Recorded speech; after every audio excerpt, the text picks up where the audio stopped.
kebijakan gaji, rapel, dan penyesuaian pensiun tahun 2025 saat ini belum ditetapkan secara final dan masih berada dalam tahap evaluasi menyeluruh oleh pemerintah. Jika kondisi ini berlanjut tanpa dipahami dengan benar, maka muncul konsekuensi pertama, yaitu banyak ASN aktif, anggota Polri, TNI, serta para pensiunan dan penerima taspen berpotensi menyusun rencana keuangan berdasarkan asumsi lama yang belum tentu berlaku. Jika asumsi tersebut keliru, maka perencanaan pengeluaran bisa meleset. Jika perencanaan meleset, maka risiko tekanan ekonomi rumah tangga akan meningkat. Jika kita lanjutkan alur ini, maka kesalahan berikutnya menjadi lebih serius. Ketika kebijakan tahun 2025 dianggap otomatis mengikuti pola tahun-tahun sebelumnya, maka rapel diasumsikan pasti dibayarkan, kenaikan gaji dianggap pasti terjadi, dan penyesuaian pensiun diperkirakan berjalan seperti biasa. Namun, jika kenyataannya pemerintah menggunakan pola evaluasi baru, maka ekspektasi tersebut bisa tidak terpenuhi. Jika ekspektasi tidak terpenuhi, maka muncul kekecewaan. Dan jika kekecewaan terjadi dalam kondisi ekonomi yang masih berfluktuasi, maka stabilitas keuangan keluarga ikut terancam. Selanjutnya, perlu dicermati bahwa pemerintah kini tidak lagi menjadikan rutinitas tahunan sebagai dasar tunggal kebijakan. Jika mekanisme lama tidak lagi digunakan sepenuhnya, maka setiap informasi tidak resmi yang beredar menjadi semakin berisiko untuk dipercaya. Jika ASN dan pensiunan tetap mengandalkan rumor, pesan berantai, atau potongan informasi tanpa konteks, maka risiko salah tafsir semakin besar. Jika salah tafsir ini terus berlanjut, apa yang akan terjadi pada hak dan kewajiban keuangan Anda ke depan? Pertanyaan berikutnya menjadi semakin penting. Apa yang terjadi jika seseorang terlalu cepat mengambil keputusan keuangan, padahal aturan resminya belum ditetapkan? Apa dampaknya jika pengeluaran sudah direncanakan berdasarkan rapel atau kenaikan yang belum pasti? Dan apa yang terjadi jika keputusan resmi nantinya berbeda dari yang dibayangkan? Semua pertanyaan ini membawa kita pada satu kesimpulan awal, bahwa memahami proses kebijakan jauh lebih penting daripada sekadar menunggu hasil akhirnya. Berikut ini kami sampaikan penjelasan resmi dan runtut agar alur sebab dan akibat ini dapat dipahami dengan jernih sebelum kekeliruan berkembang menjadi masalah nyata. Pemerintah saat ini sedang berada pada fase krusial dalam penyusunan kebijakan penggajian dan pensiun tahun 2025. Kebijakan ini mencakup ASN aktif serta para pensiunan ASN, TNI, dan Polri di seluruh Indonesia. Dalam kondisi ekonomi yang masih bergerak dinamis dan harga kebutuhan yang terus menyesuaikan, pemerintah menempatkan kelompok berpenghasilan tetap sebagai salah satu fokus utama, karena kelompok inilah yang paling cepat merasakan dampak perubahan kebijakan. Selanjutnya, berdasarkan penjelasan resmi Menteri Koordinator Bidang Perekonomian, Purbaya, ditegaskan bahwa kebijakan rapel, kenaikan gaji ASN, dan penyesuaian pensiun tidak lagi disusun berdasarkan kebiasaan tahunan semata.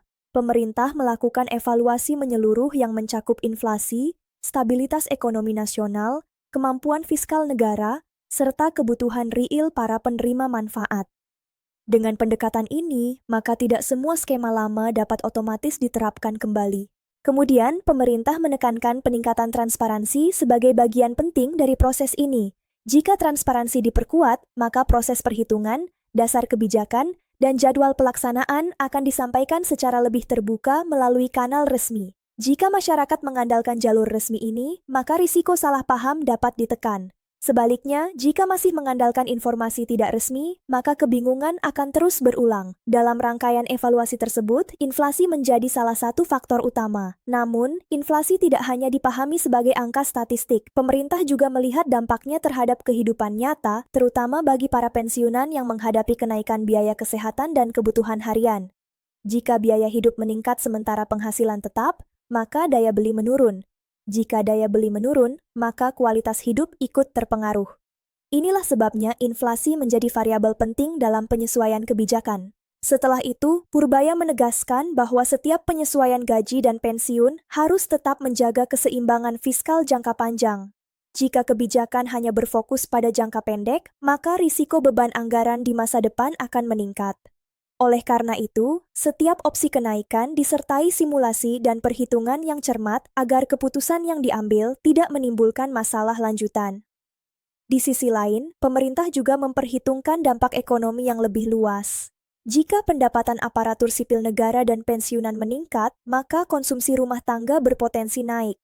Jika konsumsi meningkat, maka aktivitas ekonomi daerah dapat terdorong. Dengan demikian, kebijakan ini tidak hanya berdampak pada individu penerima, tetapi juga pada pergerakan ekonomi secara keseluruhan.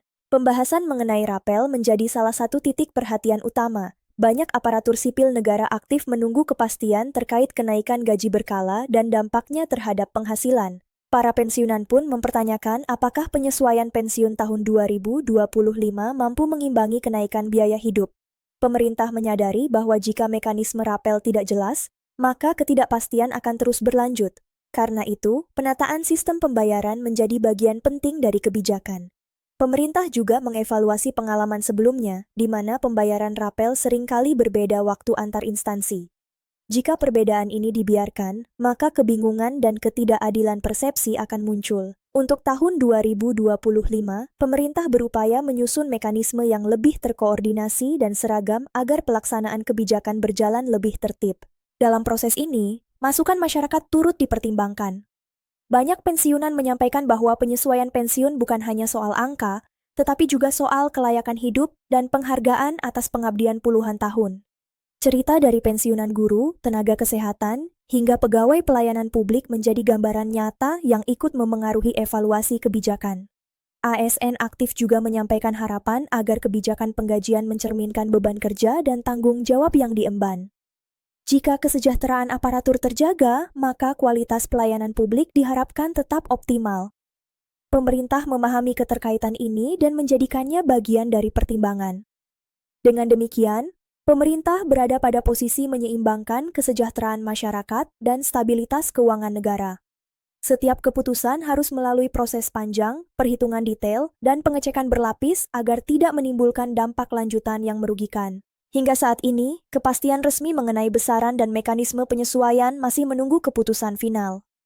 Pemerintah menargetkan seluruh kepastian kebijakan ini diumumkan secara resmi paling lambat pada 25 Desember, sehingga dapat menjadi dasar yang jelas bagi aparatur sipil negara aktif dan para pensiunan dalam menyusun perencanaan keuangan. Alhamdulillah, penjelasan awal yang telah disampaikan menunjukkan bahwa keputusan tidak diambil secara tergesa-gesa. Pemerintah menempuh proses yang hati-hati dan terukur. Dengan izin Allah, keputusan yang dihasilkan diharapkan memberikan keadilan dan manfaat nyata bagi seluruh penerima. Sebagai penutup, penting bagi Bapak dan Ibu untuk tetap tenang, tidak berspekulasi berlebihan, dan menunggu pengumuman resmi. Terima kasih telah mengikuti penjelasan ini hingga akhir. Silakan berikan tanda suka, bagikan kepada rekan aparatur sipil negara dan pensiunan lainnya, serta berlangganan agar tidak tertinggal pembaruan resmi berikutnya. Kami akan terus menyampaikan perkembangan secara jelas, faktual, dan bertanggung jawab dalam laporan mendatang.